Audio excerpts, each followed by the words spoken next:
I see dead people. Here's Johnny. Stop. We have such sights to show you. Bring the motherfucking ruckus. Fuck you too. You know, before you said that, I was going to lead into this by telling you,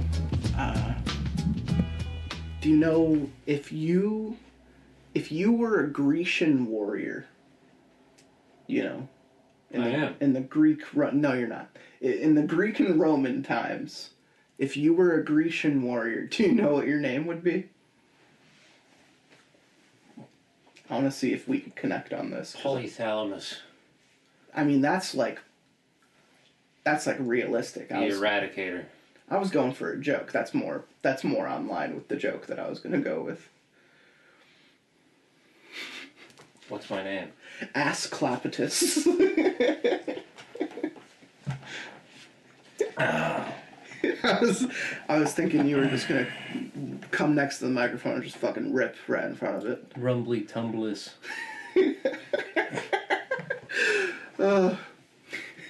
Tummy Herdimus.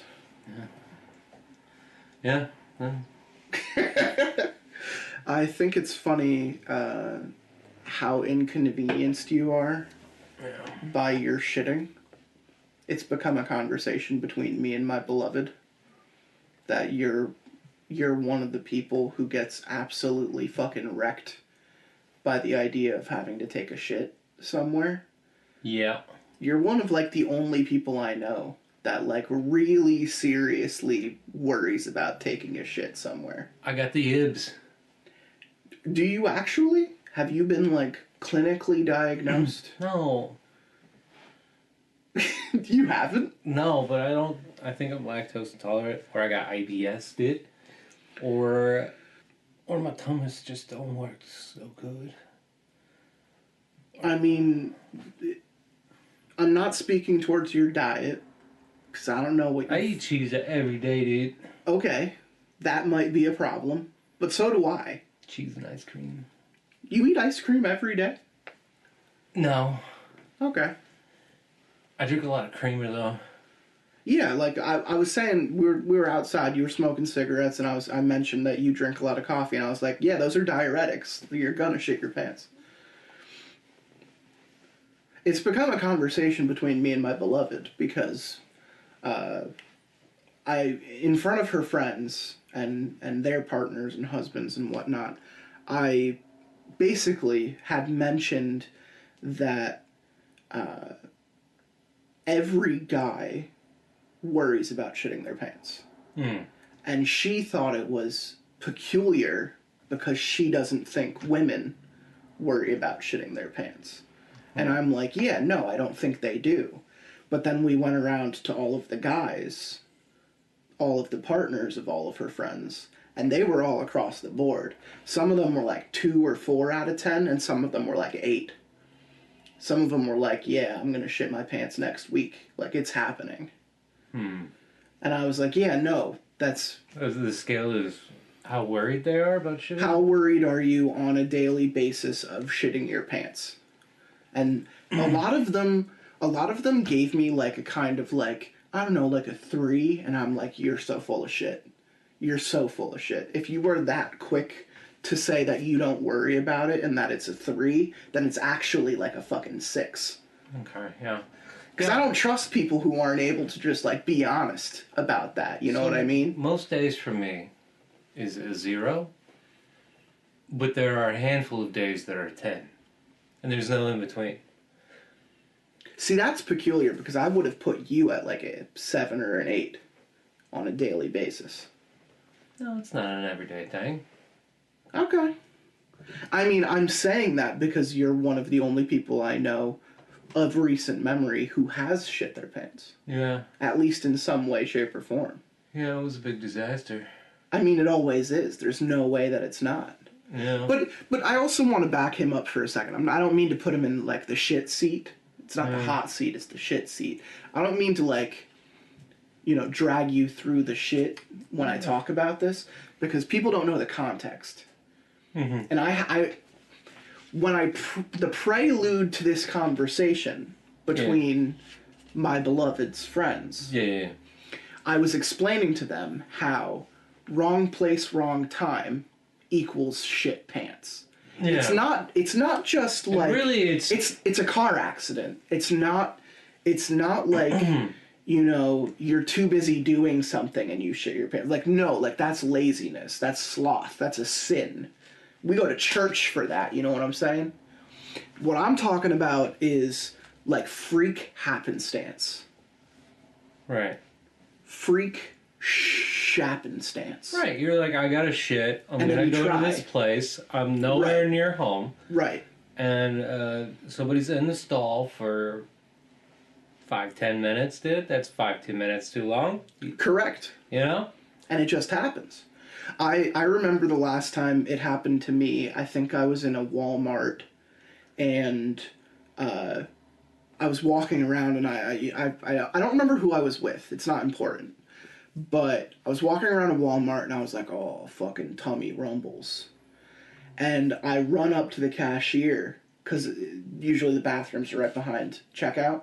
Yeah. Because they don't want people, like, taking products past checkout to, like, into a bathroom or some shit. It's a dice roll.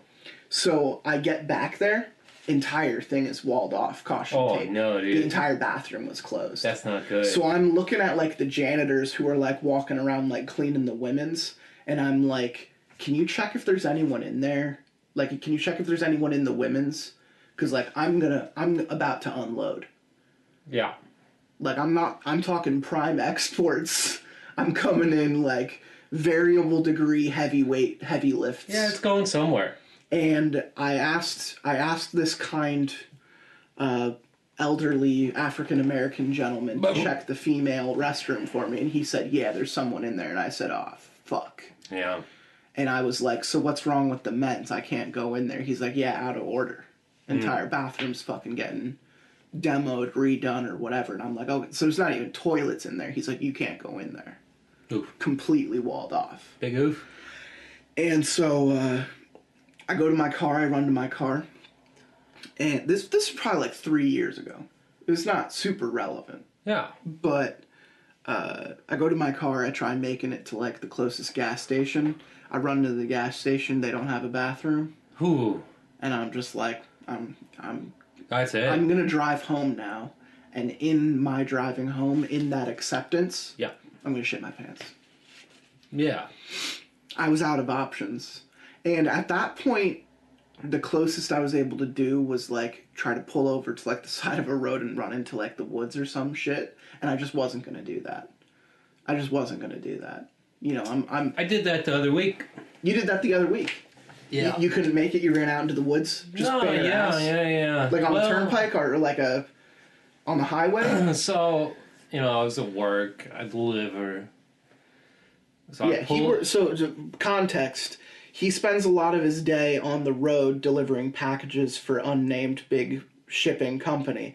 And so the reason this conversation even came up in the first place is because if he needs to go to the bathroom during his work day, he usually stops off at like a Wawa. That's what we have around here. So I feel like it's no short like statement to say that this man has probably shit himself in every Wawa in the tri-state area. No, I just like to say it that way. Yeah. It's a fun story I'm only banned about in how 2. you shit your pants. Only 2 banned me. That's still more than most people. My picture's only up in 2 Wawas. So anyway, you were saying you're out at work, you're delivering it's stuff. snowing. I'm in Bushkill. Okay. There ain't nothing in Bushkill. Yeah, no, probably just bush. I start getting to the stummy stabbies. Yeah, tummy rumbles. You get the stummy stabbies? No. No, I don't get stabbies. I got the stabbies, dude. I get a bad. deep acidic rumbling where I just feel nauseous. Yeah. And I know that if I don't dookie soon, it's gonna be messy. Yeah. Cause like I told you outside, my bathroom times are quite a struggle. Oh yeah. Well, I'm glad we're talking about this. I get the stummy stabbies. Okay. And that means it's go time. Ask Clapidus. That means it's go time, right? Yeah, so you're out in Bushkill, you're in the bush. You're in the bush. I'm on a main street, and I'm like, I gotta find the side of the road where there's no houses directly next to my van, because it's go time. It's packaged for delivery. So, I mean... It's at the door. What you want to do is you groundhogging it? You want to get it on, like, an L curve, so the van's, like, facing less road. So that you're at a dead end, so that there's no one around to see what's happening. Well, if it's at a left curve, then you park your van in such an angle that the people driving behind you and in front of you can't really see. Okay. You see what I'm saying? I'm getting the triangulation for sure. But the best I could do was a straight right curve, so the people behind me and in front of me could probably see everything. Okay. But I was like, I can't go anymore. This is it. This is the spot. Yeah. So I pull over, and I have like side doors that kind of I could open up that kind of give me a little bit of a barrier. Sure. Is this a suburb? Are there like houses around? No, but it's a main street. Okay. It's like a little highway, but like a back road highway. So there's woods. There's trees. No. So... It's open? It's an open fucking area? Yeah, pretty much. And you're just saying this is happening? Oh, yeah. Okay. So I pull up the doors, I pull down the pants like halfway, and I shoot it out, dude. And one shot, it was like a little fucking steamy little package. Yeah. It went... Delivery made. And it's just sitting there steaming in the snow, dude. Didn't even piss, just shot it out. Yeah. Not every poo-poo time is pee-pee time. No, I said that wrong. Yeah, it's the other way around, It's the other way around. Yeah. And not every pee-pee time is poo-poo time. But at this point, you're not going to stand there and also you're not going to stand there and also piss. Pull it up. We're done, dude. Did you like spread? Did you spread cheek to try to not... Yeah, dude. To try to not... It like shot out perfectly. Maximum foreclosure on that. Oh, and I had some BK napkins I had to wipe with. You gotta have some napkins in the car. Everyone keeps... This is another thing. Guys always have an unnecessary amount of like fast food napkins. Because you blow your nose, you wipe your eyes, you know. Yeah. You spill a little drink. Yeah. I literally just happened to me last week. Yeah.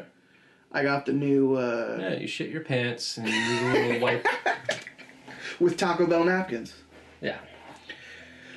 Oh, this is a great opening, by the way. I don't think so. I'm really happy to have you here. It's been a while since I had you. Everyone. No. I think people see that it's you on the episode and they're either already tuned out or they know what they're in for. They're like... I didn't know I was tuning in to fucking 60-year-old geriatric people that can't hold First off, we're both in our 30s, and if it's a guy listening to this, they're agreeing with us. I've seen the videos. I've seen women fucking open up their pant leg and shake out a little shit. Oh, yeah. That's the story I told Allie. That's the story I told her. I was like, you've never seen that video of the woman in checkout at the grocery store where she just fucking shakes her leg and the little dookie just falls out the bottom of the pants leg? She was just like, no, I've never seen that. I was like, women do it just as much as men. Maybe not just as much as men do. But it's conniving. Yeah, fuck you for having a working inners in your body that don't make intestines. Your mix-up. I think we as a generation, like growing up when we did, I think we've been around for some of the worst decisions in like food processing. Yeah. Because you go back like 50 years, people were growing up with much better... Don't worry, we got the right people in charge now, dude. Hell yeah, dude. Whoa, whoa, whoa, whoa, whoa. And let's just say, like, Super Size Me should have been, like, a guide. Well, I mean, that dude was an alcoholic, so maybe not a guide. But, like, it should have been a warning. It should have been, like, the smoking gun for, like, how we shouldn't be... diving into all of this bullshit, and instead we just said, yeah, cool, and we doubled down, and now everyone's fat and shitting their pants. Yeah. You know how this podcast is probably like an escape from reality for some people and come back and... Is that how you treat it? Well, did you see the... Is that how you treat it? Because I feel like the only escape you've had from the podcast is by not appearing on it. Well, thank you for having me. Did you see that Ukraine actually was the one that started the war, though? I see, with you, I can't tell if you're being... Oh, that's what I heard. I can't tell if you're being serious or not. You're being facetious, and I could never take you seriously. I'm being 100% serious, dude. Do you not listen to our president? I don't. No, I don't on purpose. That's very... This is a purposeful ignorance. Well, he never lies. Can't think of one lie that he's ever told. Do you know what I heard the other day? I heard someone straight-faced say that the reason they didn't vote for Biden is because he cheated on his wife. And I remember just fucking, like, crying hearing that. Because if you think in any way, shape, or form that our fucking POS hasn't absolutely ruined that dog in him, then, yeah, no, people are just fucking stupid. If we haven't established anything, it's that men shit their pants and people are fucking stupid.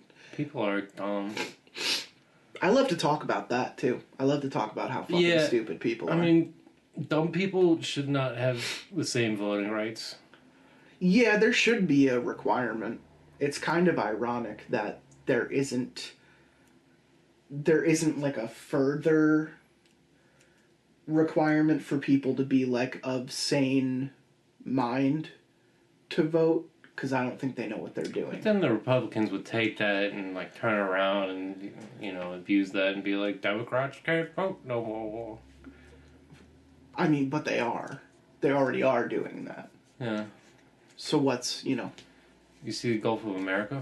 I love the Gulf of America. The best part of the Gulf of America is when it finally swallows Louisiana and all that shit. It's going to be the Gulf of America that does it. That's pretty cool. That's what I like. That's pretty on point. You know what else I like? I like that if you live in Mexico and you still Google it, it still says Gulf of Mexico for Mexicans. Yep. Because Google doesn't want to play this game. That's not only Mexico. Google doesn't want to be... everywhere else. That's everywhere in the else? Okay. Yeah. Google doesn't want to be brought into this. Just because Google is like American-based, Silicon Valley-based, they're going to listen to what the people upstairs have to say so that this country can fucking move on with its life. But truthfully, they're just fucking kicking the can like everyone else is. Oh, yeah. Yeah. There's nothing certain like death and taxes or men shitting their pants. Or Cybertrucks. I don't want to talk about Cybertrucks. I also don't want to talk about that fucking dickhead at all. That dude sucks. He came out and he was like, I am become meme. Guys, I'm actually becoming the meme. Like, absolutely, I'm the meme what now. is this voice? You don't sound like him at all. You sound like one of our friends. So anyway, man, I think it's funny because horror can go in so many different directions. This is my segue. Yeah, I mean, Wawa is the scariest place on earth for me. Well, now it is because you've shit in multiple of them. Yeah, it's all about experience. You've crossed that line. I mean, you know, some people shoot up schools. You shit up Wawas. Yeah. That's your cross to bear, my dude. Oh, yeah. Segue. We just got out of the movie The Monkey. I liked it. That's cool. What did you think? You specifically asked me to go see it with you. Yeah, because it's Monk. You were big monkey. Become Monk. Me and Mr. Skellybones, we're known to go monkey mode. So I think that's racist. I wasn't trying to be. I was just saying a video game catchphrase. but okay. I don't know where to go now. You just fucking called me out. Monkey mode! Yeah, you probably shouldn't say that anymore. Monkey mode! Dude, you gotta stop. Stop. Just go into the ghetto, start screaming monkey mode. Yeah. Not gonna stop you. I don't know what you want from me. You've said worse. So I've said worse on this podcast. You have. I've closed one out with worse. Yeah, I like that one.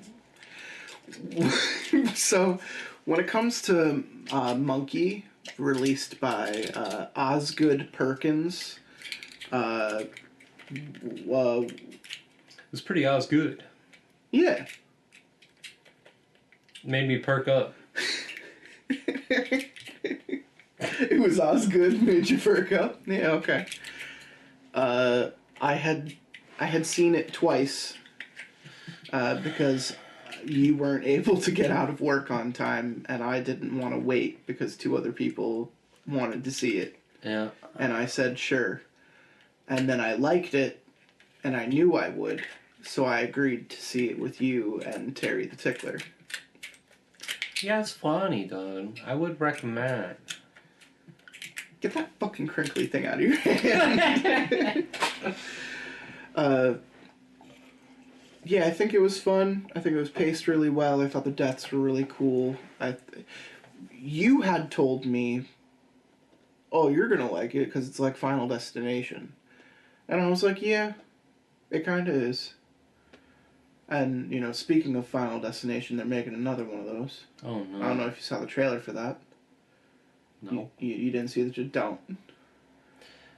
It's an entire death sequence they just give away for the sake of a trailer. They literally play through the entire 3 minutes of the setup, the climax, the payoff. That's the trailer. That's awful. It's really bad. Don't watch it. Don't watch it. That's what I'm saying. It ruins that scene. Yeah. Now everyone knows what's going to happen to that guy. Yeah, of course. They're not going to go and think that guy's going to survive longer because we just saw him die in the trailers. Yeah. I hate the new age marketing for trailers. Too many trailers right now give up the ghost. I was pissed off when the new Companion trailer came out and then it gave away that entire twist of the character in that movie. You know what trailer I liked? Which one? Fantastic Four. That was okay. I thought it was in a sea of shit trailers, a decent trailer. It did a good job of showing you enough of what the movie is going to consist of. Now, here's what I will say. I think that's more of a teaser. Yeah. It's more of a, here are your snapshots. That's what a fucking trailer should be, though. I agree. I'm not disagreeing with you. I just think, given another, I don't know, 2 months, and we're going to get a full story trailer. And it's going to be awful. I can almost guarantee that it's going to be awful. The movie or the trailer? The trailer. I think the movie's going to be fine. I'm actually pretty excited about the movie. I'm really excited for the cast. Yeah, cast is okay. I'm not in love with all of it, but I'm supporting it. I think Thunderbolts looks like fun. I'm getting more pissed off about the trailers for that one because the new trailer came out. They gave away an entire twist of a character. You need to stop watching trailers. That's what I'm trying to tell everyone. Is like, just please go into movies blind. Just, you will be so much better off. You know, Monkey had a good trailer. Didn't show you anything. Literally just showed you. It was a little misleading. In what way? In showing you all those deaths out of context? Yeah, it gave the movie like, it felt like you knew what the structure was kind of going to be, and then the movie's like completely different than what the trailer kind of set it up to be. Does that make sense? It does. I mean, it does. But in my head, that's your expectations without knowing where the plot is going to go. And you're seeing the plot go in a different direction. There's a difference between Final Destination and Monkey. Monkey has a plot. It has character. It has drama, and it has backstory, and it has baggage. I don't think Final Destination does. I don't think any of those movies do. You really just go see those movies to Not all watch people those die in things are stupid strengths. ways. Yeah. Yeah, no, not all those things are strengths at all. No. Some of those are negatives. 100%. 100%. I think they're... That's probably my biggest reason why I didn't There's like... too much setup. That's I why I didn't need didn't... all the setup. That's why I didn't like Long Get Legs. into it. That's why I didn't like Long Legs. Long Legs is bad setup and a bad ending. But the trailer. The trailer looked awesome. The trailer was The kick-ass. trailer was hype. Didn't tell you anything about what the movie was. Because apparently the movie wasn't about anything. Fair. Very fair. So, I mean, I've talked about Long Legs with a couple different people. The general consensus is that people like it. And here's what I will say. I don't want to shit on it because I think people are allowed to, one, like what they like, and I think if they like stuff like Long Legs, it'll open a door to better things. Because I think if you enter into horror with something with an interest in Long Legs, you will find better. And I want to support studios like Neon or A24 that that make those but movies. if you're horror fans like Frowns, and you go, oh, I actually like Long Legs, then fuck you. I mean, more specifically, just to Frowns. Fuck you. Because Frowns has a dog you shit You suck, and your opinion sucks. all the time. 9 out of 10 times, opinion terrible. He's just... There's no one who's gotten me to watch so many bad movies as he has. Yeah. If it's my fault, I'll take ownership of it, and I'll say, fuck, that one's on me. We just wasted everyone's time. But when it comes to him, he's like, oh, have you seen the trailer for this? I'm so excited. We need to watch this. And then you watch it, and it's fucking dog shit. And you're just like, where did those 2 hours go? Well, I have put us up to some pretty bad movies. What are you thinking of when you say that? What was the Freddy movie? Which one? Was it Fried Freddy or something? Fried Berry. Fried Berry? Fried Berry. Oh, man. That was Fried a fun Berry time. Fried Berry has a fucking cult following online. That was not your tune the first time we watched it. No. You were pissed the first time we watched it. You were angry. What I just said, let me repeat, Okay. is Fried Berry has a cult following. Yeah. I didn't say that I liked it. Did you say Fried Berry was good or something? Roll it back. I'm not going to roll it back because that's not what I said. I said Fried Berry has a cult following. I think you said something. People before that. think Fried Berry is good. People like Fried Berry. That's what I said. I got so much enjoyment out of making you Of guys course watch you that did. movie. Of course you did. Fantastic. It was you, me, and Strawberry Shortcake, right? Terry? Terry was there? Huh. I don't know. I feel like... I think... I remember Strawberry being like, what? The entire time. It's hard for me... I think you guys watched it again. Because I mentioned it in the cabin, or we were all there. It was either the cabin or the cube. For some reason, I see my basement, and I see you guys being like, we need to watch this again. Yeah. You guys did that. And then you guys watched it like next week. But I thought you were with us. I was there the first time. So he wasn't there the first time? No.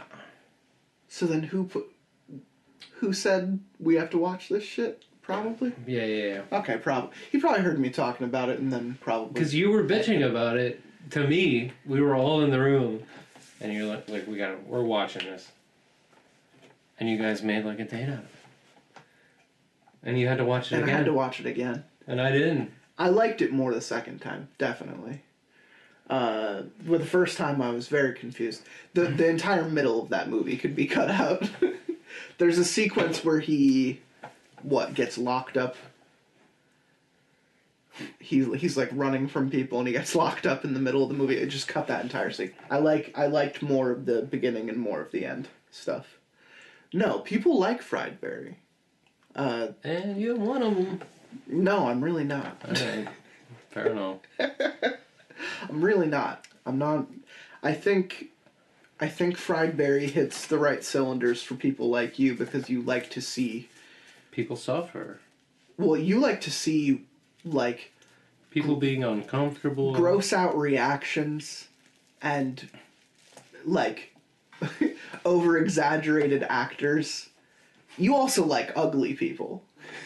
You like when, like, ugly people are in movies doing ugly shit. Have you ever watched, like, any of the Trauma movies? No. Like Toxic Avenger or any of that shit? No. Because I have a feeling that you would like those. I don't know. Because it's all that. It's all that and a can of beans. I don't know if I like ugly people. And I don't know if I like them anymore when they're doing ugly things. You get a fucking kick out of it. You start cackling at some of that dude's fucking facial reactions to things. You get enjoyment out of that. You can't fight me on that. But yeah, I mean, Frowns will put on a trailer that is absolutely terrible and then look at everybody else in the room and be like, we need to watch this, right? We're going to watch this, right? And we're like, that was the worst shit I've ever seen in my entire life. And then we put it on and I wish I had 2 hours back. I had a list. I got together with Mark Rooster. I don't think he's put on one movie that I've liked. Ever. It's definitely more losses than wins. But I can think of at least one thing that he put on that I liked. Yeah, what? It was a Korean horror film about a mom with a kid. And I think it's called Incantation. I think Korean movies are cheating. Incantation might be the title. The entire movie they're talking about how you need to do this process, this ritual, to try and, like, ward spirits, and it's all coming from, like, down the mountains and stuff. Like, this monastery up in the mountains is, like, warding this evil spirit. But it latches onto this mom and her kid, and a bunch of other people get involved, and the entire time it's, like, flashing messages on the screen about, like, the ritual, and you're thinking that, okay, these people follow the ritual, and they'll be safe, they'll be saved. And as the movie goes on, you realize, like, no, the ritual's bad, the ritual's evil. And the twist at the end is that the reason the movie was made is to spread the evil out into the world so that this woman can save her daughter. So it's filmed a certain way to make you think that you're now cursed for having watched it. I think it's called Incantation. It's one of the only things he and I have watched together where I'm like, that was something else. But yeah, most of the other shit he's shown me has fucking reeked. Yeah, after that movie, he probably said that and he got up and he started strutting around the room like he was hot shit. I would just say that he likes sad things, and I don't like to be sad very much. I don't watch things to be sad. I watch things to have fun. He likes suspense. He likes little drama. Well, that's what I'm saying. Like, he likes things that are drawn out, and he likes things that are more, like, mumblecore and, like, quiet, and they grow and they build, and it takes too long. Like, I don't have 2.5 hours for... Except for the last thing that I put on.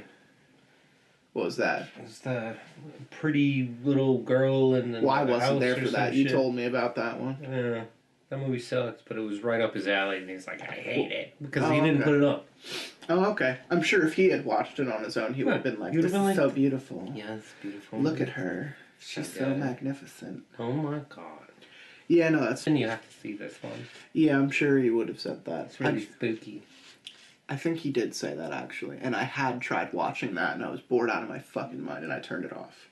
It never gets more interesting. No, I've been told. I think I did one of those things where I watched it at like 2 or 3 times the speed, and I got it done in like a half hour because I was like, nothing is happening.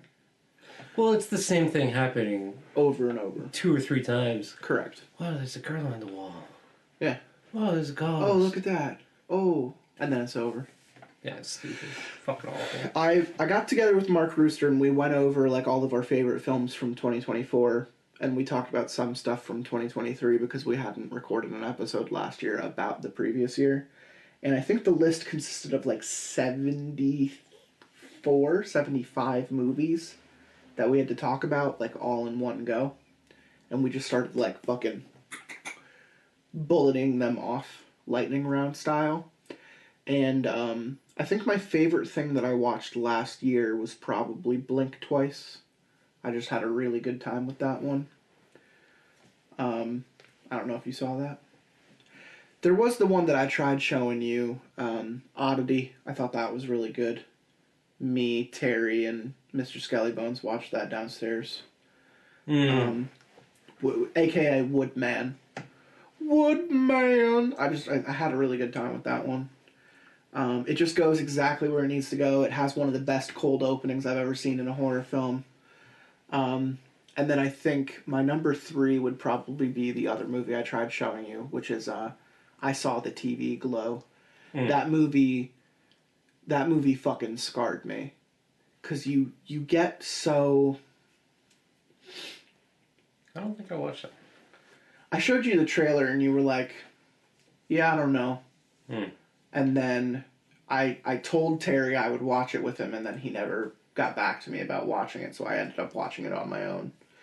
But I can't recommend it enough for people who want to watch like a dark fantasy about growing up and what it means to grow up in the 90s, what it was like to grow up in the 90s with like analog. And it's just it is sad, and I know I'm going back on what I just said about I don't watch movies to be sad, but this is all in the vein of like horror, because the movie is still unsettling. The movie is still thought-provoking and very interesting to watch, but it leaves you with this existential dread. And I don't remember having felt that way since I watched, like, I don't know, like Annihilation or some, you know, Asclepius. Yeah, I'm still thinking about the shit I took on the side of the road. Because you, like... there are things in life where you're like, I am not capable of doing that. And then there's moments where you have no choice. Yeah. Yeah. Yeah, and I'm just thinking about the consistency of it. And how it was like, it all came out as like one solid snake that like looped around, and it was all attached, and it was just and steaming. It was like from a cartoon, dude. Well, you ever see that? Because it was melting the snow underneath it. Well, you ever see that? It's cool. That clip or that GIF of the dude who's naked, who does like a cartwheel in front of a toilet, and he puts his legs up in the air in front of the toilet, and he shoots his shit up into the air, and then it lands in the toilet. No, but that's sick as fuck, dude. He's not facing the camera, so all you see is the backside of him, his butt cheeks. Right. But he does a fucking cartwheel in front of a toilet, puts his feet up on the stall's walls. Oh, yeah. And then shoots his shit up over the stall, and it lands in the toilet. Yeah, give that guy $5,000. That's what I think about when you said that you just like bent over and spread and it just fucking rocketed out of you like a fucking chocolate snake. Rocketed out, slapped the floor. Slapped the pavement. All together. Yeah. Yeah, man. That's pretty gross. That's cool. You ever see that movie where... Yeah? Where it's the point of view of the slasher? In a Violent Nature? Fucking terrible. You didn't like that Dog either. shit fucking movie. I had seen that with Deputy Dewey. That's one of the worst movies I've ever fucking seen. It was him and me alone in a theater. It was like just him and me in a theater of like 60 seats. Right. And we sat right in the front and we talked throughout the entire thing because it was pretty boring. It was awful, dude. There was like one kill that was cool. You're thinking the yoga kill. Yeah. On the mountain. Yeah. I don't like that one. What do you mean? I like the fucking woodcutter kill with the cop I at thought the that end. was so long and stupid. I loved that kill, dude. where he takes that cop and he just starts fucking cutting his limbs off and shit. I was into that. I was like, oh no. I hated it. Oh, I liked that one. No, I thought that movie did, it did some interesting things, but it kind of just, it lost the plot with how much it meandered. Like, literally meandered. It did not need to meander that much. And then it wouldn't end. If it had, there was a lot of kills that were cop-outs, dude. If it had more kills that were cool, then I would have been more The kills were cop-outs. They needed to be full Friday the 13th. They needed to be full gruesome, full horror. They needed to be more like the yoga kill, more like the woodcutter kill. I hated his costume. I didn't like the pacing. I thought the story was dumb. And then it wouldn't just fucking end. Like, you remember how... Oh my god, it kept dragging She gets away from him. She gets away from him, she flags a car down, and then she gets into the car, and the movie continues to go on for another 15 minutes of her just talking to the old lady. Her talking to the truck driver. And we're like, what the fuck, dude? Is something gonna happen? The entire time I'm sitting panning out to the woods, you're like, is it gonna show me something? Like, is he still out there? The entire time I was sitting there, I was like, I hope he fucking just walks right in front of this car. Nothing happens! And then it doesn't. It goes on for 15 minutes of them driving and talking. And then it doesn't. The most boring dialogue. And then it doesn't. I've ever heard in my whole life, and nothing happens, and it ends. So you liked that? No! He was a big fan of In a Violent Nature, if you can't tell, folks. No, I didn't hate it, but I also didn't love it. I hated it. Yeah, no, I'm getting that. I don't mince words. I know. That's why you're here. That's why I like you. There's a funny thing about how Mark talks about things, because the Markitect. Because when I asked him what he thought of In a Violent Nature, he goes, "Yeah, I didn't like that." Based. And I go, "What didn't you like about it?" He's like, "It was boring." You know, he's pretty good Mark. He's very. I can do a very good Mark. Yeah. I can do a very good Mark. Here's mine. Asclepius. You can shit your pants on the podcast? Would that be a first? Yeah. Would it be? No, I'm gonna double take on that one. I might have shit my own pants on the podcast before. I want to start a headcanon for anyone who's listening. I want to start a headcanon for anyone who's listening. I want them to know that somewhere in the last 295 episodes, I've absolutely shit my pants while recording. Do you figure out which one it was? I don't make any audio cue. You're like, oh no, I don't think this actually happened. I just want to start. I want to start rumors. They were roommates. Rumors. Tusk. So listen, we've been talking about shit. Yeah, you could probably cut 40 minutes out of this. It's 43 minutes. Yeah.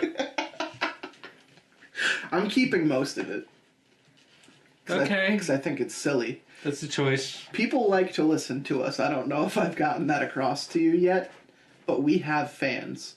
I literally just got fan mail to my email just last week.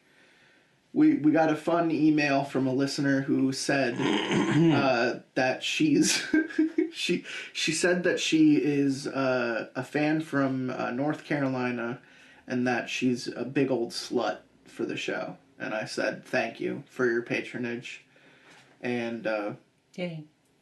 Yeah, I mean I love hearing, because we have a couple people. There's a dude up in Canada right now who just keeps listening to all of our shit. And he's just like, oh, I'm down to 20 episodes. I'm like, good for you, man.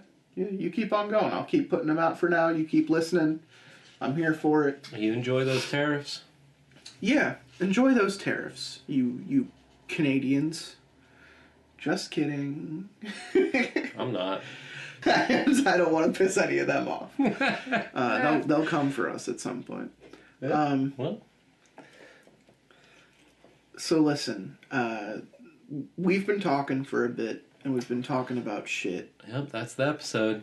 And we're going to read a short story that I've been saving for you because I thought it sounded funny. Okay. It's not very long. Okay. The first line of the story is, "This is gonna be long," and it's not. I just want you to know, I'm prefacing this by telling you that I don't think the story is going to be long, because it's not. It's only like 17 pages. Oh my god. Most of the stuff I read on the show is like 40. Jesus. We're Yeah, but those are multiple episodes. Shit. No. In one episode, I read like 40 pages with some people. And it's like a 2-hour episode. We could read 17 pages in a fucking half an hour. It could be quick. Do you want to know what the title of the story that I saved for you is? Give me a hint. I'm gonna guess it. It's anatomical. It deals with the anatomy of a person. Take a stab. Take a gander. Because it's not about shit. We've read stories about shit before. I didn't want to go down that rabbit hole again. That rabbit butthole. Tummy troubles. I think that should be a story that you write. I think that should be your story to tell. But yeah. No. This story came up one day and I said, oh no, not that. This story came up one day and I said, that sounds like something that he would want to read. BUTCHERFACE. What was that? BUTCHERFACE.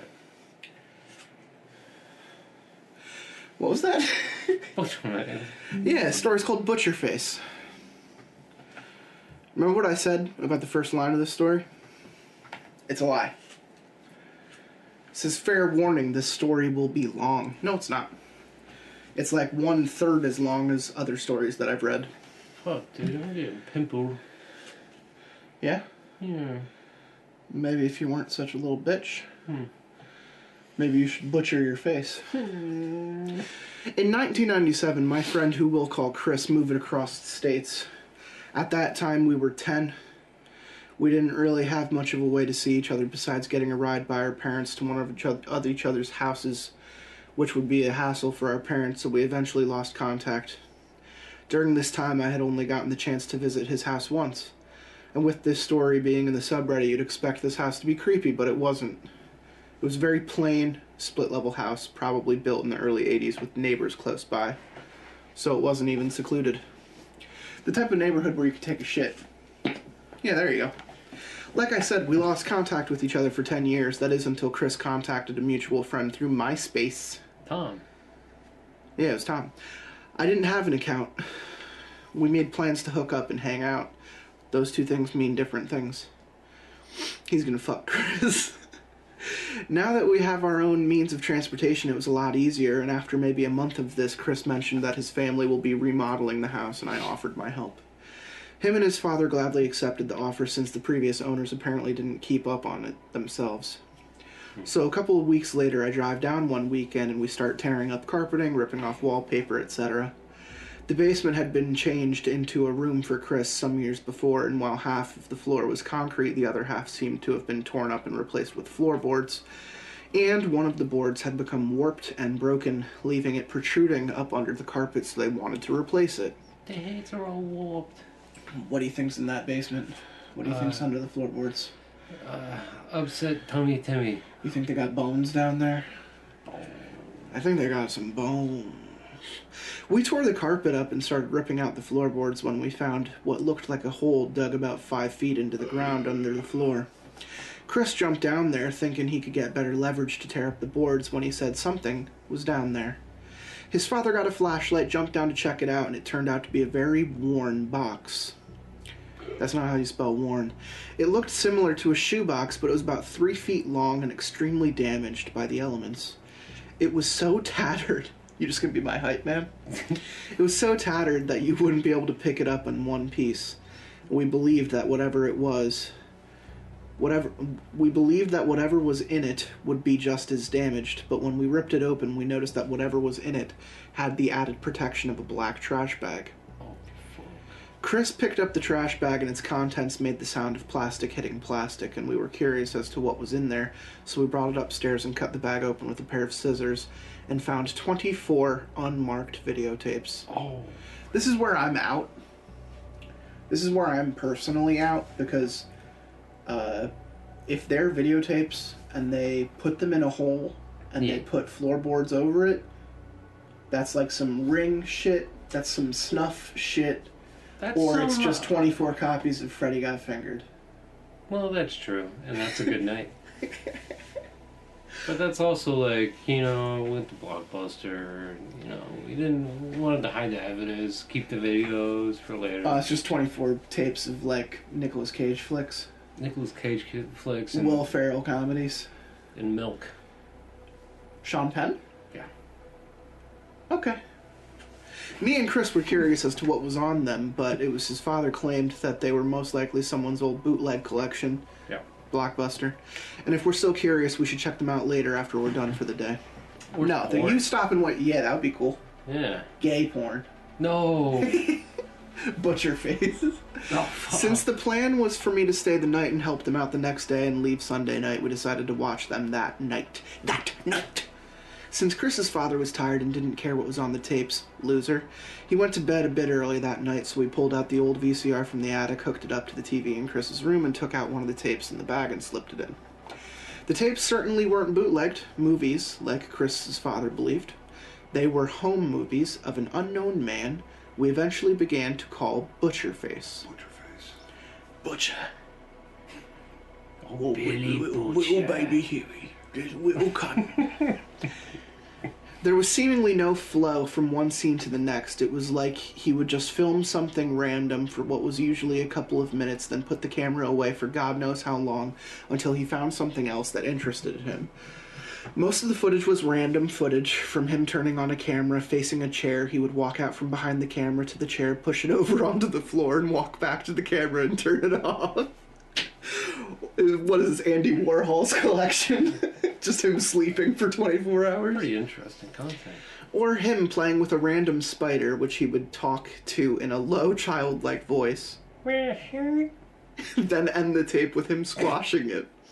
Or him just filming down at his feet as he walks while deeply breathing. The one that always stuck out about the footage is that on a few of the times that his face was shown, he was seen wearing what looked like a burlap sack tightly tied around his head with twine and 2 eye holes cut out.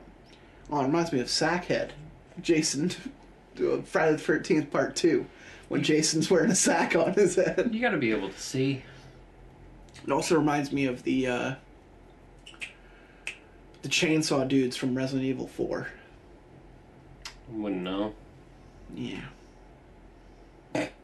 He was also a big guy, being easily over 6 feet tall with a decent build, some muscles, but not being buff. A lot This of is gay porn. Yeah, that's what I said. A lot of the footage was a lot more creepy and sinister, and some of the footage was of him videotaping people leaving buildings and houses. He was obviously hiding somewhere across the street from these locations, and he was often breathing loudly. You know what I noticed? There's a good amount of friends in this friend group that really huff and puff. Like when doing things? Like breathing heavily? Just when, like, they're focusing or they're just kind of, like, standing. You trying to call anyone out right now? No. I'm saying there's a fair amount of people. I think We got some heavy breathers. I think what you can say is we're all in our 30s and out of shape, and therefore we're gonna breathe like we're having a fucking heart attack. While eating is a big one.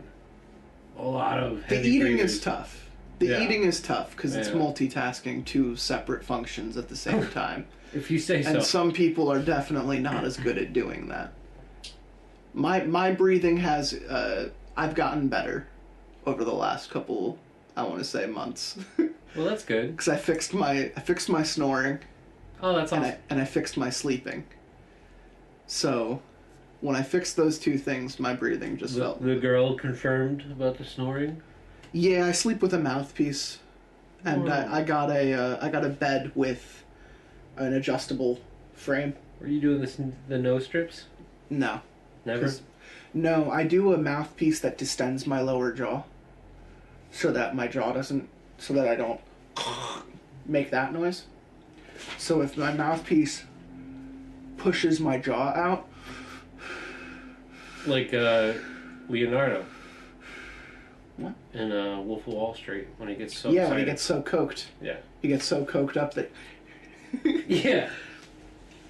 Anyways. Even worse were the things he videotaped himself doing. Like, fucking men. One piece of the footage showed him sitting at a table with a rat trapped in an empty, large pickle jar. He unscrewed the pickle jar, took the rat out, slowly put his hands on its head, and started twisting until it stopped screaming. He twisted a little more until its head was completely ripped off the body, and he turned the camera off. Another clip showed him in a barn, which there were no barn on my friend's property, so we don't know where this was filmed. And he turned the camera on, showed a pig tied to a post. He walked over to the pig with an axe in his hand and hacked its head off. That's cute, too.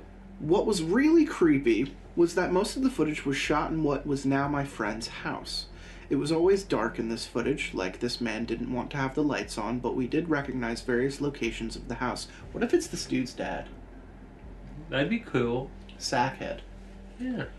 One piece of the footage was obviously shot in the living room, which showed Butcherface using a large hunting knife to cut the power cord off of something we couldn't see, wrapping this cord tightly around his arm, grunting and moaning as he does it, and using the knife to cut deep into his hand and arm.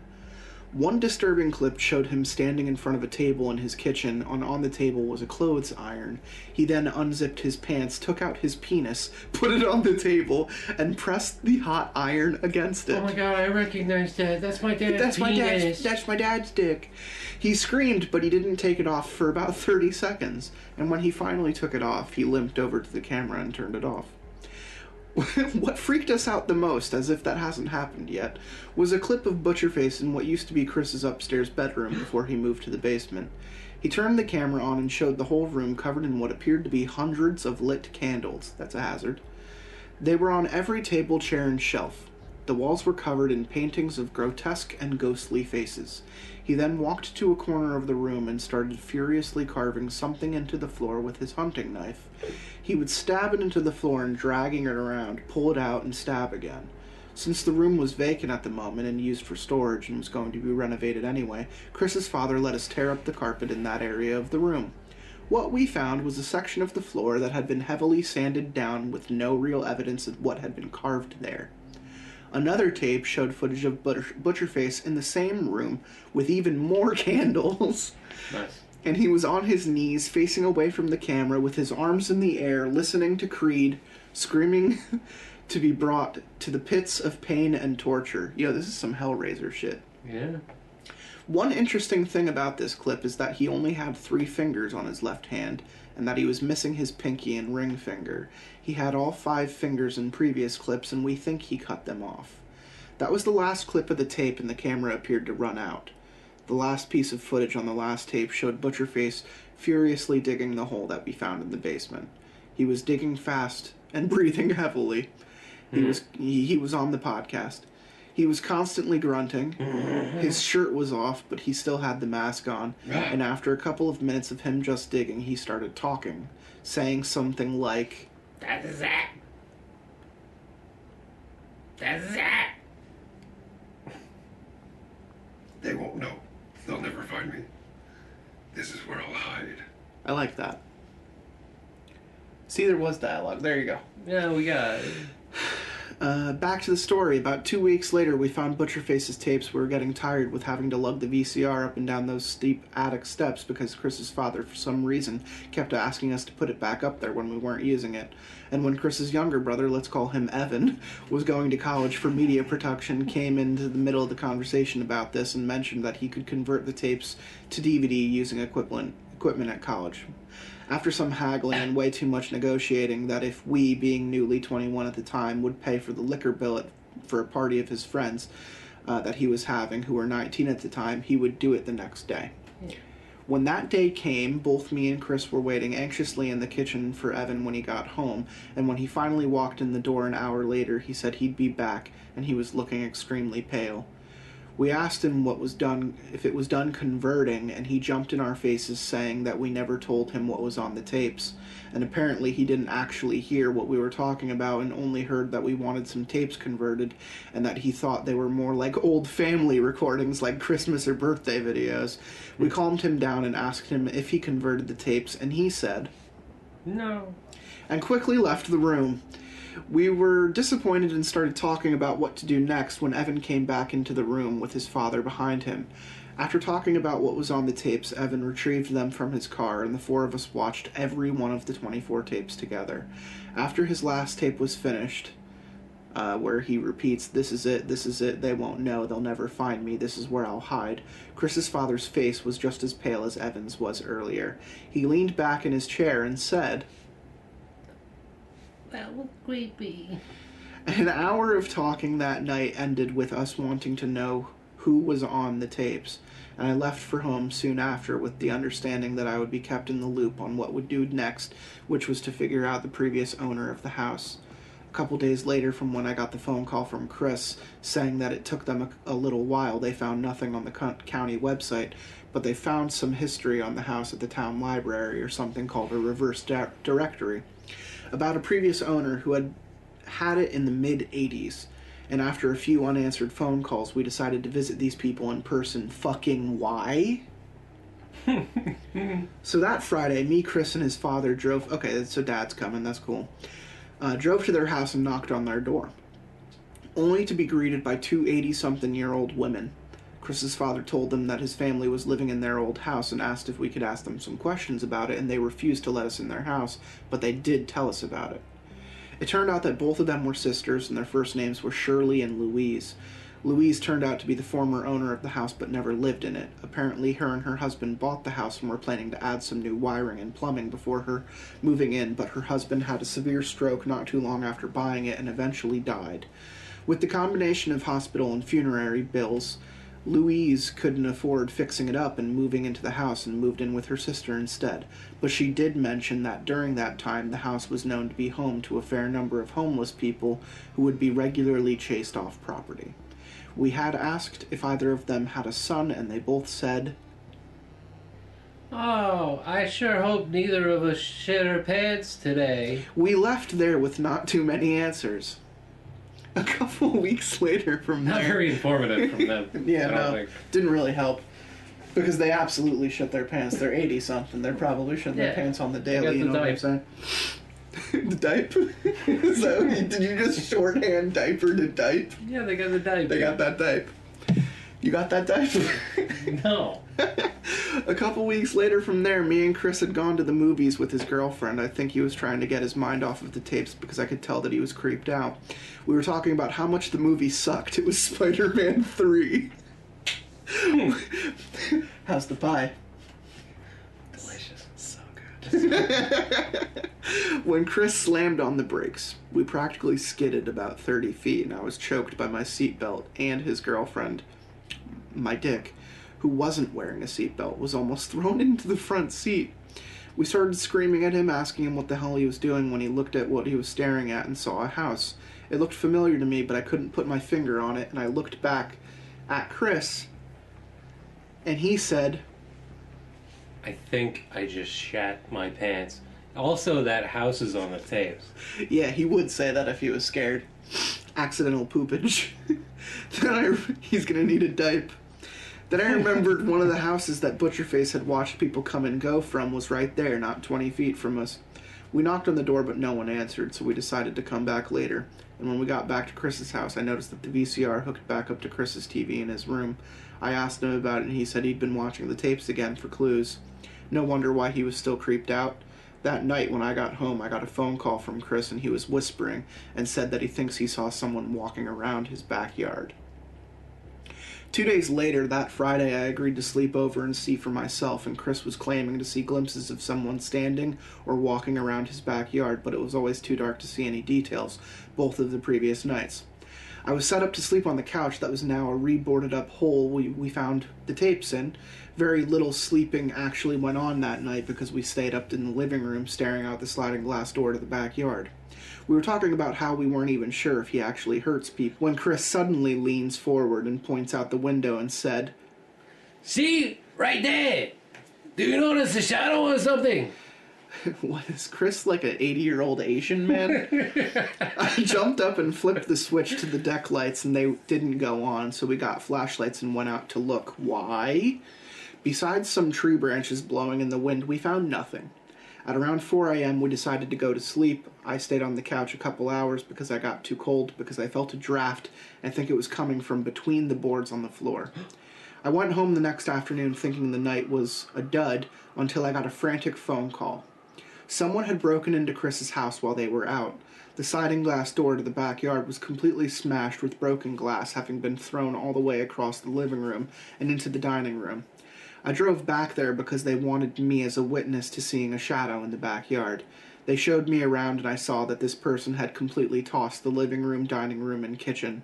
In the bathroom, the mirror over the medicine cabinet had been smashed and all the meds in the medicine cabinet were missing. Something else was missing, which was a lot more disconcerting. 4 knives had been removed from the knife holder in the kitchen. I stayed there for about an hour and decided to go home, and it was only after I left that I realized that the BUTCHERFACE tapes was never mentioned to the cops. A little while after I got home, I got another call from Chris saying that they had found the missing knives under the blankets of each of the family members' beds. That weekend, Chris and his father decided to look around the house more thoroughly to see if BUTCHERFACE had left any other clues to his former presence in the house. I came over to help in the only room they said they'd never thoroughly looked around in since getting the house was the attic. So we decided to start there. It didn't take long to find anything because almost immediately I came across an old-looking trash bag in one of the corners. I picked it up and heard the tinking sound of glass against glass, and we brought it downstairs and cut it open and found it completely full of liquor bottles and used syringes. Using rubber gloves, we removed every object one at a time until almost all the bottles and syringes in occasional trash until we got to the bottom. At the bottom of the bag was a shoebox, and it was stained and worn. Again, that's not how you spell that. We couldn't even see the brand of shoe that it used to be in. We carefully took it out and removed the top, which seemed to have been glued shut. Inside was a series of papers and photos, and the photos were pretty disturbing. One was a close-up of a hand covered in pins, the ones with the long point and the tiny ball at the covered plastic at one end. You could just say sewing pins. There were so many of them that it looked like a porcupine. Another one had a presumably dead dog lying on the ground, and we could all really see of its surroundings was dirt on the ground. Behind it was too dark. We assume it was dead because it was missing half of its face, and the flesh of the side of the face that was facing the camera was gone, making it look like it was smiling with a lidless eye. There were a lot more pictures, including a cow with blood in its mouth, a very pale-looking foot, various 70s and 80s era toys, a collection of knives, a hand and an arm painted multiple colors like patchwork, and a close-up of an eyeball.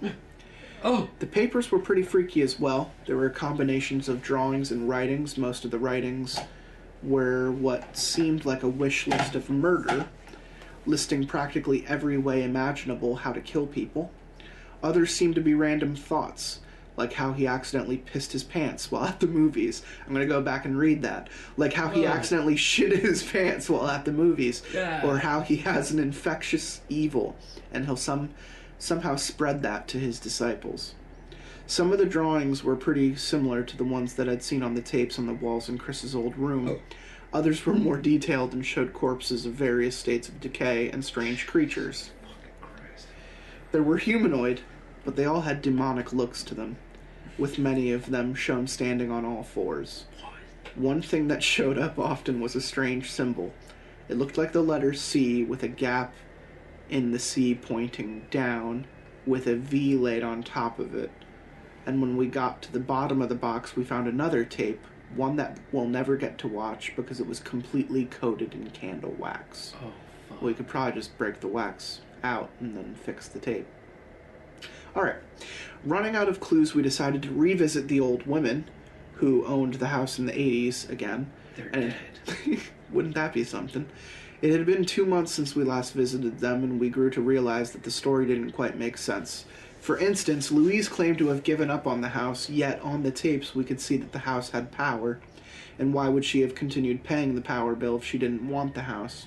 They also mentioned that homeless people had regularly arrested or chased off property, but the cops found no records of this.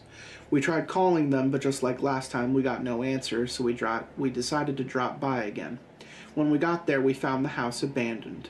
We went next door and asked the neighbor if they knew where the 2 old ladies that lived next door had gone, and they told us that Louise had died, but they didn't know how.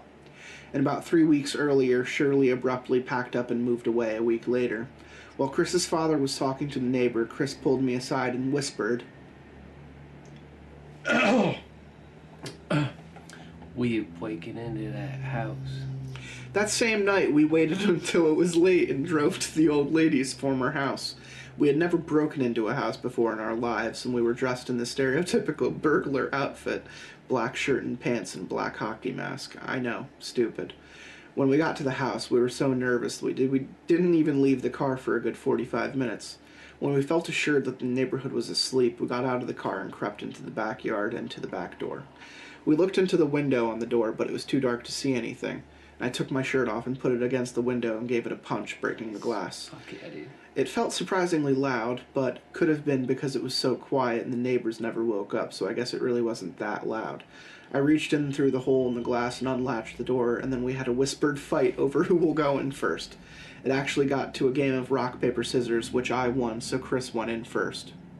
We crept in, hunched over, and I closed the door behind me, accidentally slamming it, giving Chris a good jump that we couldn't help laughing over. We snuck around the house with our flashlights shining over the walls. As a side note, I really don't see how much they really would have fixed up Chris's house when they had it, because this one looked like shit. The wallpaper was probably older than me and Chris combined. But anyway, we went into the living room and found a huge pile of trash lying in a far corner with a depression in the middle, like a person or a large dog had used it as a bed. We went upstairs, found something that connected this house to Chris's. In one of the bedrooms was a pile of pill bottles. Some of the pill bottles were the ones stolen from Chris's bathroom medicine cabinet. The only thing that confirms is that the person who broke into the house came into this house at some point, which again means you shouldn't be there. Because he probably killed Louise. Or they're related to them in some way. Oh, yeah.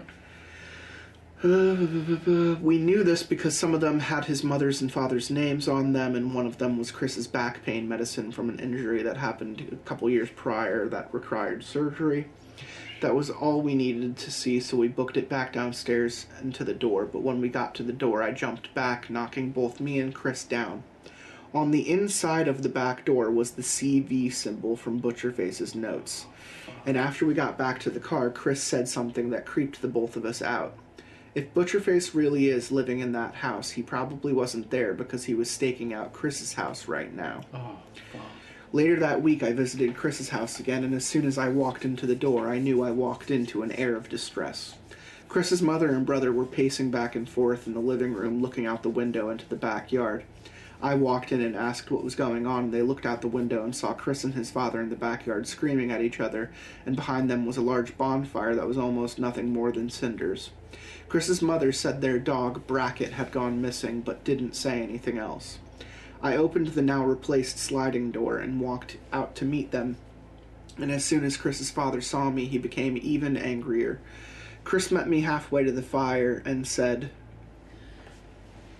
I had to tell them that we broke into that house. Very good. I asked why, and he said that he thinks that BUTCHERFACE took their dog as payback for breaking into his home. I asked what was in the fire, and Chris told me that his father was burning all of BUTCHERFACE's notes, photos, and tapes. Everything he had burned to ashes. During this, his father had walked up behind him and said, I'm into this right now. I'm burning everything. You guys can't get into any more trouble. As he said this, he continued past us and into the back door of the garage and came back with a shovel, adding, And I'm burying the ashes to put this to rest for good. and started digging a hole at the back of the yard close to the woods. Chris pulled me back to the house and started talking about all of this and how it was unfair. How could his father just burn the tapes like that? They were so close to figuring out who BUTCHERFACE was, etc. Then his mother called us upstairs, and we came, and she pointed out to the door that his father had stopped digging and was looking into the hole he had dug so far. We walked outside and crossed the yard in the hole that his father was still looking into, and when we got to it, we realized why he was frozen there. Because just a couple feet into the hole, after more digging, were over 30 skeletons of cats, dogs, and other animals. Oh, fuck. This is when we started calling him BUTCHERFACE. After Chris's father burned BUTCHERFACE's media, including the art, photos, and tapes, I think everyone, including me, hoped that Chris would let it go. I know I was willing to let it go, but it wasn't long after that Chris began looking for any evidence of any media by BUTCHERFACE. He would occasionally talk just to me about strange tapes and art, found in other parts of the country, but mostly it just seemed sketchy, which even Chris was completely willing to admit. My attitude began to change about looking into BUTCHERFACE around this time when I was sitting at my desk and caught myself absent-mindedly drawing BUTCHERFACE's CV symbol on a piece of paper that I was supposed to be drawing Batman on, which is a different story altogether. Roughly 2 weeks after Chris's dog disappeared and his father burned all of the evidence of BUTCHERFACE, Chris showed up on my doorstep saying that he wanted to go back to the house we found that was on the tapes, and when we first found it, that no one was home. We showed up at the house around 6 p.m. on a Wednesday, hoping that anyone living there would be home from work, and when we went to the door and knocked, the person answered the door was a man roughly in his 50s. It turned out that he did actually live in the house in the mid-80s, and we believed the tapes were shot. We told him about the tapes and how his house was on them, and had asked if anything strange had happened around that time, and he said that they had nothing like what was on the tapes, but there was a point when they realized that someone had been living in their shed in the backyard. The shed had since been torn down, but he did remember that there was a carving left on the door frame, and we asked him what it was, and he pulled out a pad of paper and drew the CV symbol. I would have first asked that neighbor to show me his hands, because if he was missing fingers, I'd be so fucking out of there. He was able to draw with his hands. You could still draw with, like, 2 little fingers. Little nubos. Murder nub. Is that his name? Yeah. Murder Nubs? Murder nub. Little Dipe? Butcher nub.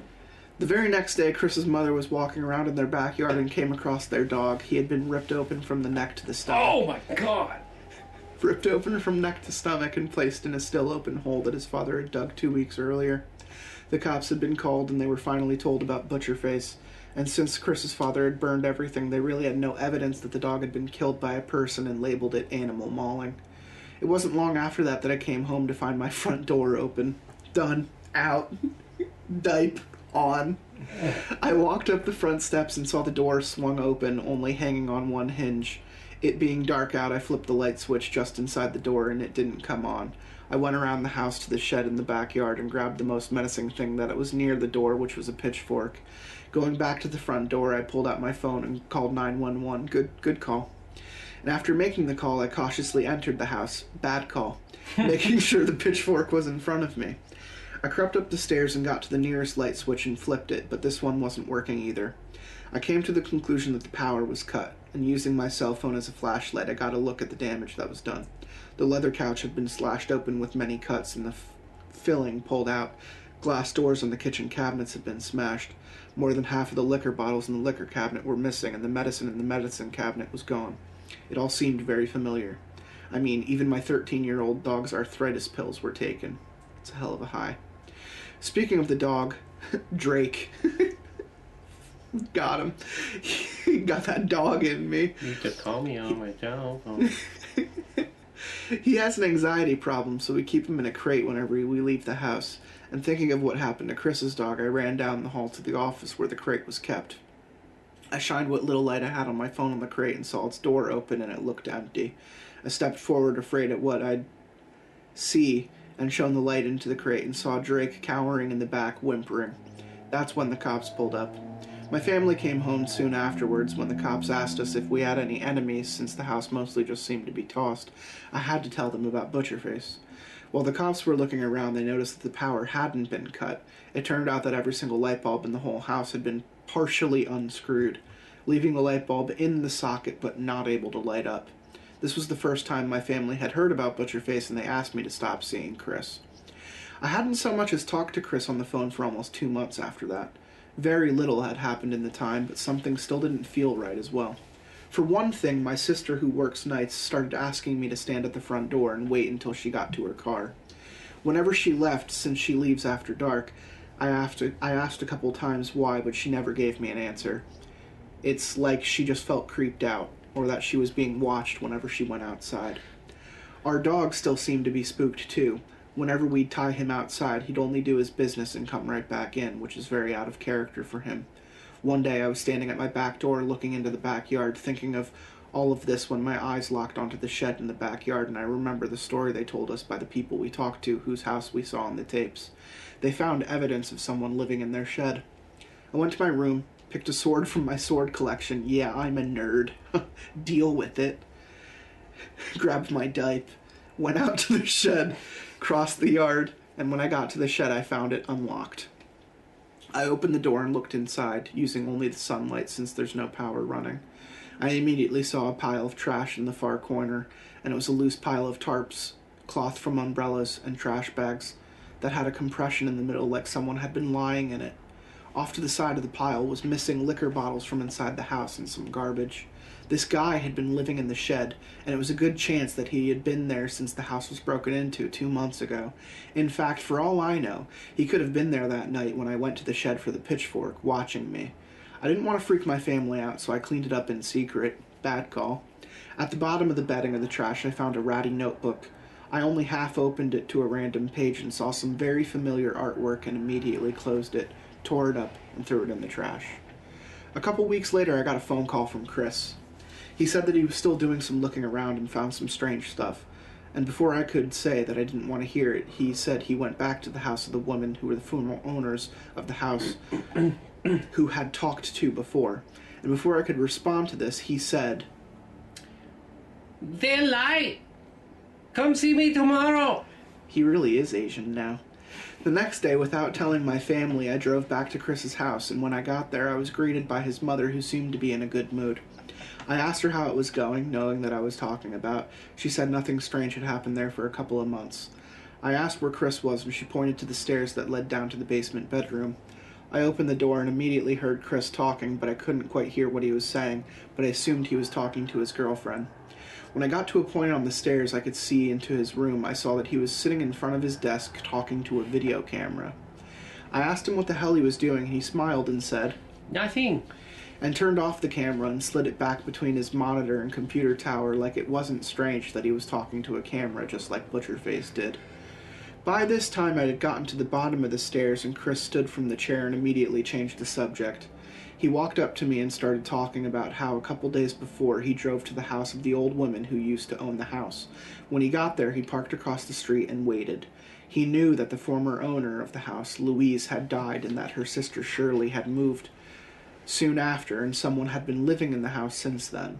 He was hoping to see Butcherface either entering or leaving the house, and instead he saw Shirley pull into the driveway. They got out of the cars at the same time, and Shirley apparently didn't see Chris because she just continued to the house. By the time he caught up to her, she had already gone into the house, but she then began to back out, apparently shocked at something she saw in there. When he got to her, she was already back on the porch. He started talking to her, and she finally told him what she really knew about Butcherface. Oh, the meat and potatoes. Here we go. Like we already knew, she started with when her sister Louise and her husband bought the house. They wanted to replace the wiring and plumbing, but before they could do that, Louise's husband got sick and eventually died. This is where they left the story off before. What they didn't tell us is that a couple years later, after her husband's death, Louise still couldn't afford paying for it, so she decided to sell it instead. After it was just sitting there for not too long, they thought it would be a relatively easy fix, so they, in their early 60s at the time, decided to fix it up themselves. When they arrived to check it out for the first time, they found the house like it looks in the videos, with garbage everywhere and drawings on the walls with burnt-out candles everywhere, and a hole in the basement. They began to clean it up, picking up the garbage, putting up cheap wallpaper, putting down carpeting, and boarding up the hole in the basement as best as they could. One thing they did mention that we never noticed is that she said the hole in the basement, there was another hole in the cinder block wall in the foundation that led into the backyard. They bricked up that hole, but due to their budget, and apparently also blamed their old age, they never used any mortar. They just laid bricks in place and left it at that. Chris asked her if they put the videos in the hole, and she outright refused. We determined that if anybody knew where the hole in the wall was, they could just remove the cinder blocks and get into the hole and do whatever they wanted there, like hiding some tapes. We went out to the backyard to see if this was true, and we did indeed find a patch of cinder block wall where you could remove the blocks. They seemed to have fresh scrape marks like they had been recently moved, but we couldn't be sure. Chris and Louise's conversation continued with her telling him that while cleaning out the kitchen they found a rectangular object wrapped in tin foil. They unwrapped it and found a videotape. They brought it back home and popped it into the VCR and watched it.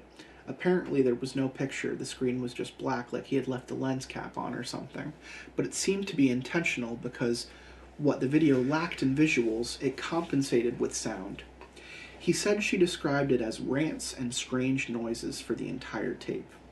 He said she then ended their conversation and quickly walked back to her car, leaving her old house's door open, and drove away. Chris then abruptly changed the subject by jumping back to his desk and pulling a folder out of a drawer and opening it up. The papers inside were printouts of various disconnected websites showing pictures of stills from videotapes, drawings, photos, and carvings that all looked familiar.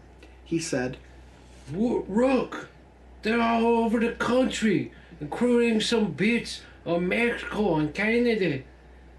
Some of these apparently even appear in some places of Europe. It's like he's traveling around and reading his stuff wherever he can. Very good. Very happy with that take. Not gonna replace that at any point myself. 100%. Chris then said he will continue his investigation into Butcherface. I'll continue my very Oh, don't put your face! The investigation continued for 4 years until last weekend, and this is why I had gone for 3 days after writing part 1.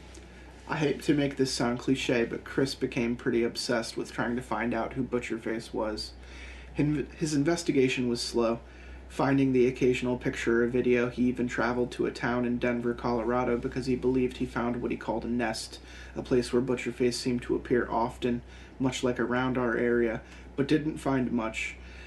We were never really sure what was fueling Chris's interests in Butcherface, since he had no more than Butcherface's media anymore since his father burned it all, and then, last week, we found where it was all coming from. I had come by because we were planning to see Transformers 3, but we never got to go.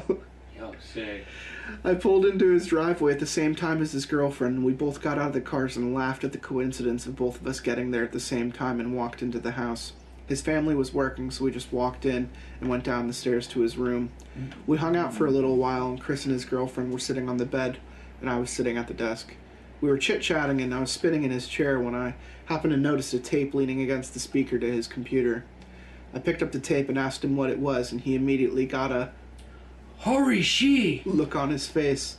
When his girlfriend got into questioning, he finally broke down and admitted that it was a tape that the old ladies had found in the house in the 80s. He said that when he talked to Shirley at the time in front of her house, where she told him where they found the tape, she also gave him the tape, and chose to leave that part of the story 4 years ago.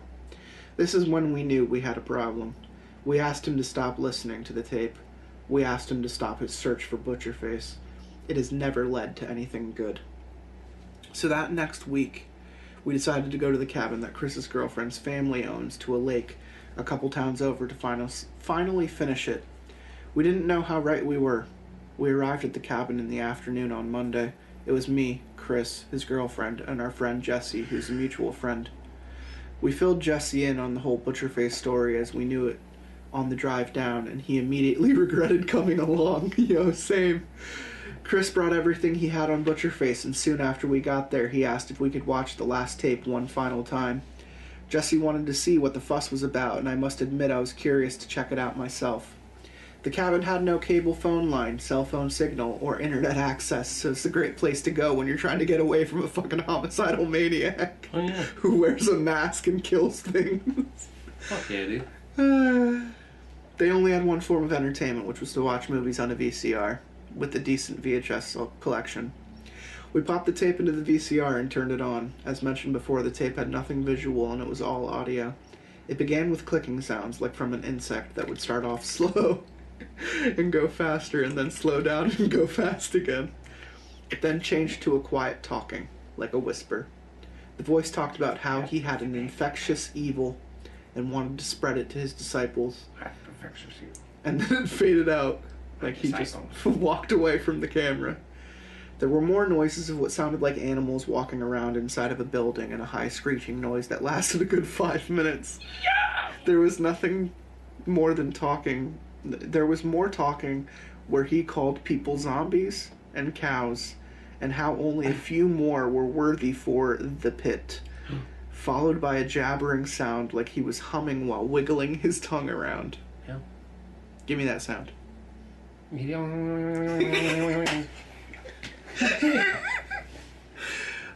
That night we lit a bonfire and Chris burned every note, picture, schematic, and tape he had about Butcherface. The next day we spent most of the morning watching movies, regular movies, and then we went out on a rowboat and explored the lake for a couple hours. We got back and we hung out on shore with some drinks, and I must admit it reminded me of that time I walked into Chris's house and met his mother.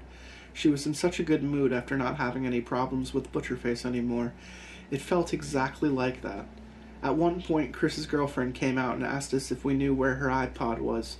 She claimed that she left it on the docking bay, one of those with the speakers, which was also missing, and she kept accusing us of hiding it from her.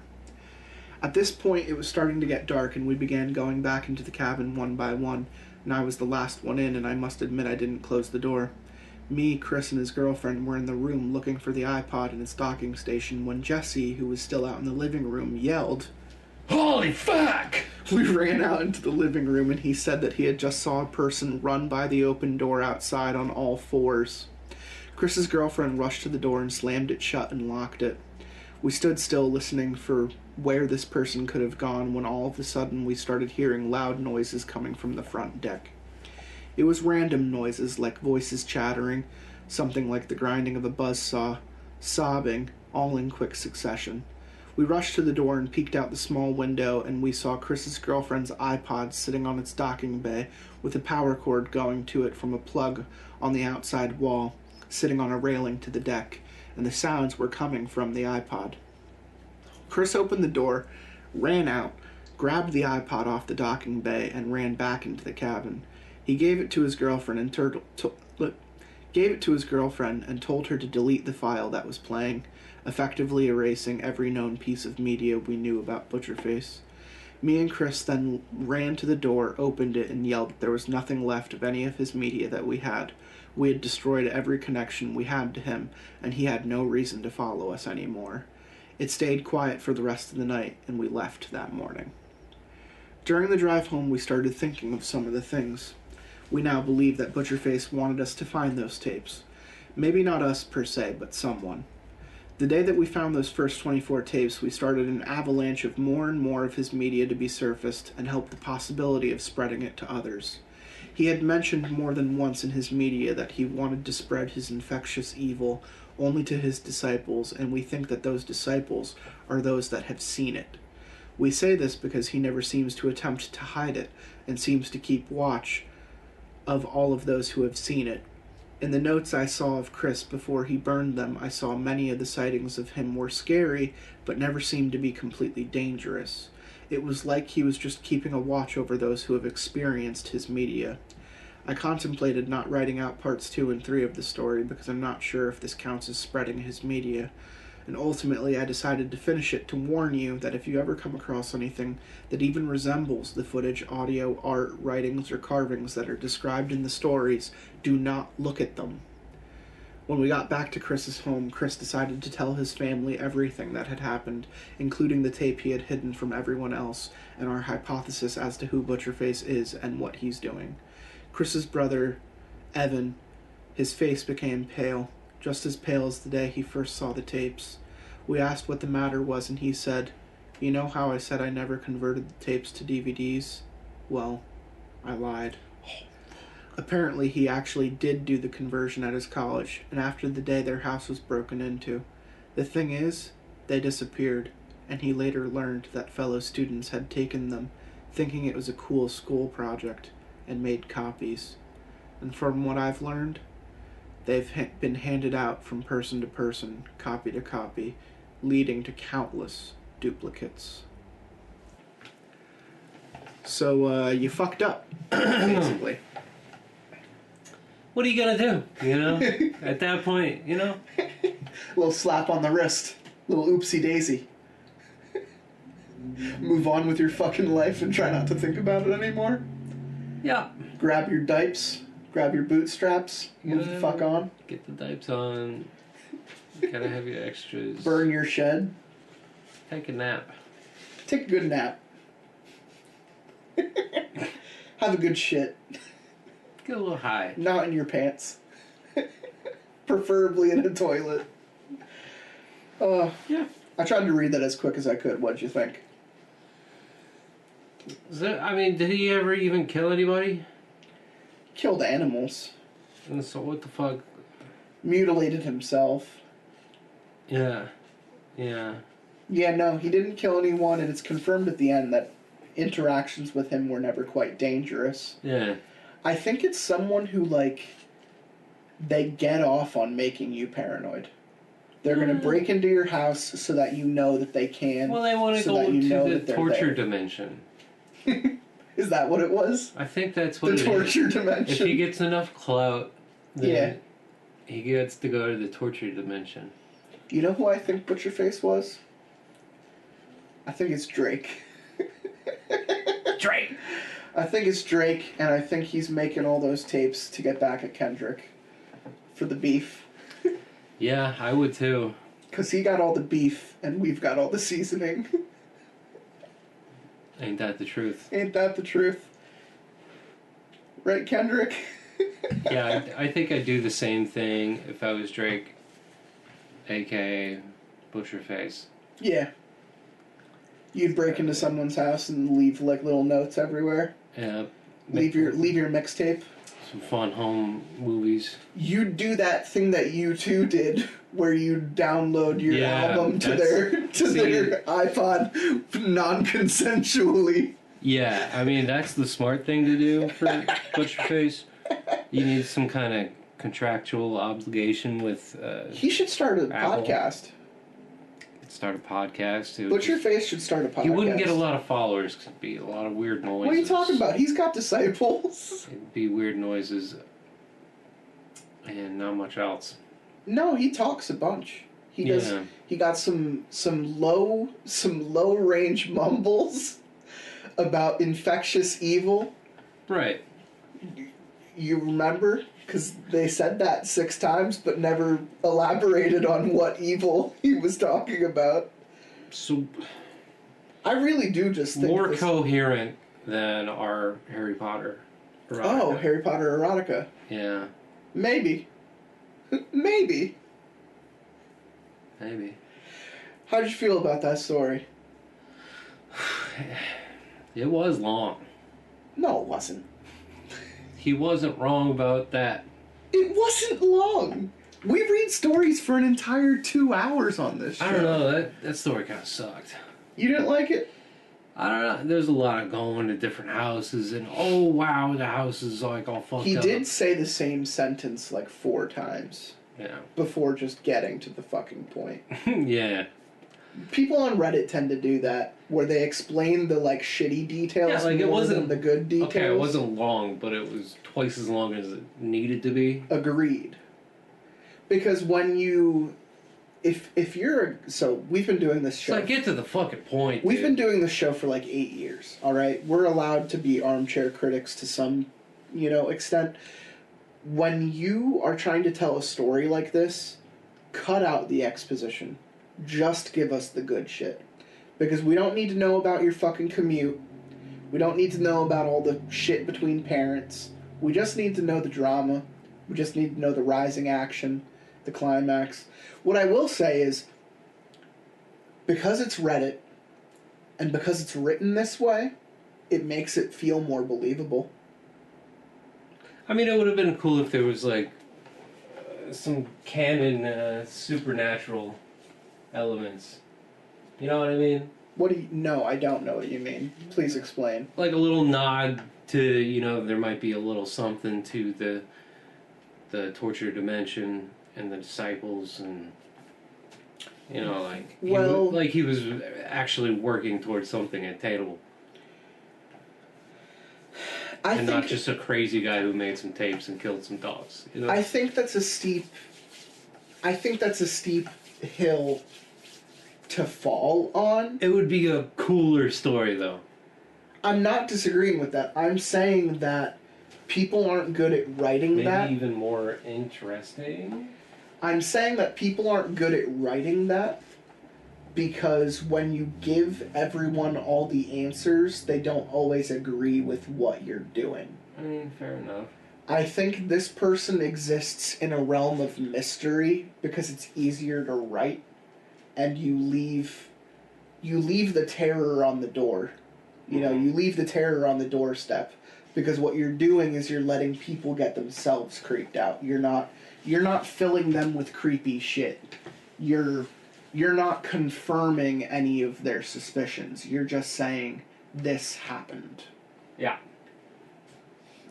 Yeah. It's like the difference between, I don't know, like The Strangers and, like, Ready or Not or You're Next. Like, The Strangers is terrifying because the happenstance aspect of it really is alarming. Like, that can happen to anyone.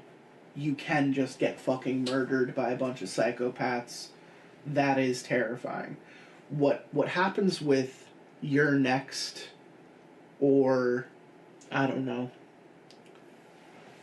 exposition and motive and all this other shit, it could bog it down, is all I'm saying.